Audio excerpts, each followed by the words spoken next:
Part 2 में हमने देखा था कि गुफा से धुआं आ रहा है। तब तक देर हो चुकी थी। ऋषि पूछता है कि उनकी अस्थि अभी भी वहाँ क्यों है।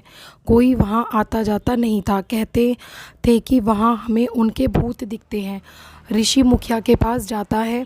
वो बताता है वो जंगल से बहुत प्यार करते थे। जब वे यहाँ से निकले तो उन पर पॉचिंग का केस दर्ज कर दिया। वो बताता है कि फिर माइनिंग प्रोजेक्ट उन्हें बंद करना पड़ा। वे वापस आ जाते हैं। चित्रा बोलती है मुझे आदिवासियों के बारे में कुछ नहीं पता था, तो वे मुझे क्यों दिखे। अय्यनार बोलता है मुझे ये कोई कारण लग रहा है वनराची को बुलाने का। अगले सीन में वनराची का प्ले चल रहा था। किरदार मंगई कर रही थी। वो बिल्कुल उस तरह कर रही थी जैसे मौतें हुई थी। ये ऋषि देख रहा था। वो कैथी के पास जाता है। कैथी उसे प्रपोज करती है। घर की लाइट अजीब तरह से जल बुझने लगी और अजीब आवाज़ें आई। ऋषि घर में आवाज़ का पीछा करता है। कैथी भी आ रही थी। उसे सीढ़ी दिखती है। जालों में लिपटी औरत दिखती है। वो उसके मुंह से जाले हटाता है। अगली सुबह चित्रा कैथी का बयान नोट करती है। औरत की बॉडी को बाहर लाकर देखा। वो डीएफओ मलिका थी। ऋषि को रिसर्च करके यह बताया जाता है कि ये कीड़े पैरामाउंट के ऊपर जाल बुन देते हैं। ऋषि अकेले जंगल आता है। गुफा में जाता है। मास्क पहनकर मशाल जलाता है। उसे एक बड़ा पत्थर दिखता है। वो उसे हटाकर आगे बढ़ता है। उसे जाल बुनने वाले और कीड़े दिखाई देते हैं। उसे पेड़ की जड़ मिलती है। उसके सर में दर्द होने लगता है। अब उसे उसकी गर्लफ्रेंड दिखी। वो उसे कहता है तुम्हें उस दिन वहाँ नहीं आना चाहिए था। वो गायब हो जाती है। उसे सूरज की किरण दिखती है। वो वहीं जाता है। वो ही पेड़ वहाँ जहाँ से वनराची निकली थी।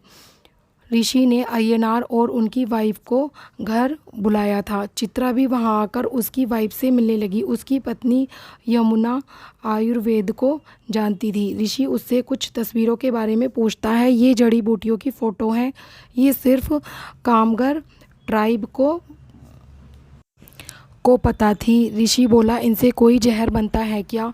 हम जिन्हें ढूंढ रहे हैं वे इनका यूज़ करके बित्तम को पैरालाइज करते हैं और दिल के दौरों से उनकी मौत हो जाती है। वे इस पेड़ की जड़ से निकले पैराफोन को उनके ऊपर स्प्रे करते हैं और कीड़े उन पे जाल बनाते हैं। यमुना बोली अगर किसी को ये भाषा समझ में आ भी गई थी तो जड़ी बूटी की लोकेशन कैसे पता चली? ऋषि बोला उस ट्राइब के अलावा ये कोई कर ही नहीं सकता। जहाँ वो जले थे वहाँ से पेड़ तक जाने का रास्ता है। मुझे लगता है वो लोग उस रास्ते से बाहर आ गए हैं।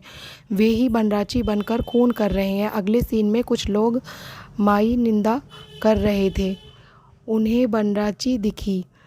ऋषि चित्रा अय्यनार वहाँ आ गए। चित्रा और अय्यनार माइनिंग टनल के पत्थर हटाकर रास्ता बना रहे थे। ऋषि कोई दूसरा रास्ता ढूंढने अकेला निकल जाता है। उसे अचानक ऐसा लगता है कि उसका शरीर अकड़ गया था। उसे वनराची दिखी। वो उसे रोकता है। उसके पीछे से कैथी और सत्या, मंगई और बेटर अब्दुल वहाँ आते हैं और बताते हैं हम उस ट्राइब के हैं। हम जब बच्चे थे तो वहाँ से बचकर निकल गए और मुखिया के पास आ गए। मुखिया ने हमें अनाथ आश्रम में छोड़ दिया।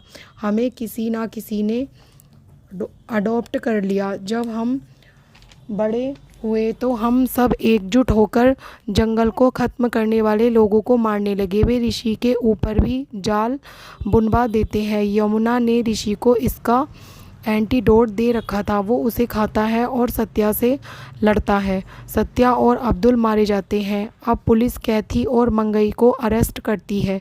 अय्यनार बोलता है कि ट्रक ड्राइवर बाला 5 साल पहले मरा। ये ट्राइब के बचे हुए लोग हैं जो 4 साल पहले यहाँ आए। उसे किसने मारा? ऋषि को पता था यहाँ असली वनराची है और उसने ही इन्हें मारा है क्योंकि उसने उस रात असली वनराची को देखा था। यहीं पे फिल्म का दी एंड होता है।